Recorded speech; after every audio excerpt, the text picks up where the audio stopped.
Hi friends, welcome to my channel. நம்ம channel இன்னைக்கு என்ன பார்க்க போகிறோம்னு பார்த்தீங்கன்னா, அரசாணிக்காய் கூட்டு தாங்க. ரொம்ப சிம்பிளாக சூப்பராக எல்லாருக்குமே ரொம்ப பிடிக்குங்க. இனிப்பு சுவையோடு இருக்கிற அந்த அரசாணிக்காய் கூட்டு எப்படி செய்ய நம்ம வீடியோவில் பார்க்கலாம். வீடியோக்குள்ளே போகிறதுக்கு முன்னாடி நம்ம சேனல் வரைக்கும் சப்ஸ்கிரைப் பண்ணாதீங்க, சப்ஸ்கிரைப் பண்ணிக்கோங்க. அப்படியே நம்ம வீடியோ பிடிச்சதுன்னா மறக்காமல் நம்ம வீடியோக்கு லைக் போட்டு விட்டுருங்க ஃப்ரெண்ட்ஸ். இப்போ வாங்க வீடியோக்குள்ளே போகலாம். இப்போ தாளிக்கிறதுக்கு வானலில் கொஞ்சமாக எண்ணெய் சேர்த்துக்கலாங்க. 1 ஸ்பூன் அளவுக்கு கடுகு சேர்த்துக்கலாம். ஒரு பெரிய வெங்காயம் கட் பண்ணி அது கூடவே சேர்த்துக்கலாம். ஒரு கொத்து கருவேப்பிலை சேர்த்துக்கலாம். 3 பச்சை மிளகாய் கீரி அது கூட சேர்த்துக்கலாங்க. இப்போ இது எல்லாத்தையும் நல்லா எண்ணெயில் இந்த மாதிரி வதக்கி விட்டுடலாம். வெங்காயம் பச்சை மிளகாலாம் எண்ணெயிலே நல்லா வதங்கட்டும். அரசாணிக்காய் வந்து நம்ம குட்டி குட்டி பீஸாக கட் பண்ணி நல்லா க்ளீன் பண்ணி எடுத்து வச்சுருக்கோங்க. அதையும் நம்ம இது கூடவே சேர்த்துக்கலாம். கொஞ்சமாக மஞ்சள் தூள் சேர்த்துக்கலாங்க. இப்போ இது எல்லாத்தையும் சேர்த்துட்டு நல்லா இந்த மாதிரி கலந்து விட்டுடலாம்.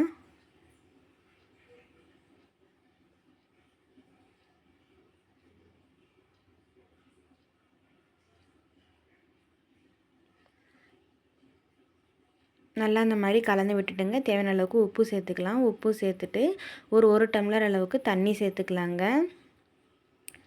தண்ணி சேர்த்துட்டு தட்டு போட்டு மூடி ஒரு 5 நிமிஷம் விட்டுடலாங்க. காயெல்லாம் நல்லா வேகட்டும். இப்போ பாருங்கள், 10 நிமிஷம் கழிச்சு நம்ம ஓப்பன் பண்ணி பார்த்தோம்னா தண்ணியெல்லாம் நல்லா ட்ரை ஆகிட்டு நல்லா காயெல்லாம் நல்லாவே வெந்து நமக்கு சூப்பராக கிடச்சிருக்கு. அவ்வளோதாங்க, காய் நல்லா நமக்கு சூப்பராக வெந்துருச்சு. இப்போ ஸ்டவ் ஆஃப் பண்ணிவிட்டு துருவின தேங்காயை இது மேலே தூவிக்கலாம்.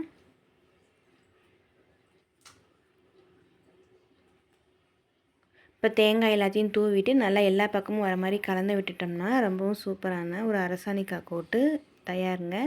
நீங்களும் கண்டிப்பாக உங்கள் வீட்டில் இதே மாதிரி செஞ்சு பார்த்துட்டு எப்படி இருக்குன்னு மறக்காமல் கமெண்ட்டில் சொல்லுங்கள். இந்த வீடியோ பிடிச்சதுன்னா நம்ம சேனலை சப்ஸ்கிரைப் பண்ணிக்கோங்க ஃப்ரெண்ட்ஸ். இது லைட்டாக உங்களுக்கு இனிப்பு சுவை வேணும் அப்படின்னா நாட்டு சக்கரை மேலே லைட்டாக தூவிக்கலாம்.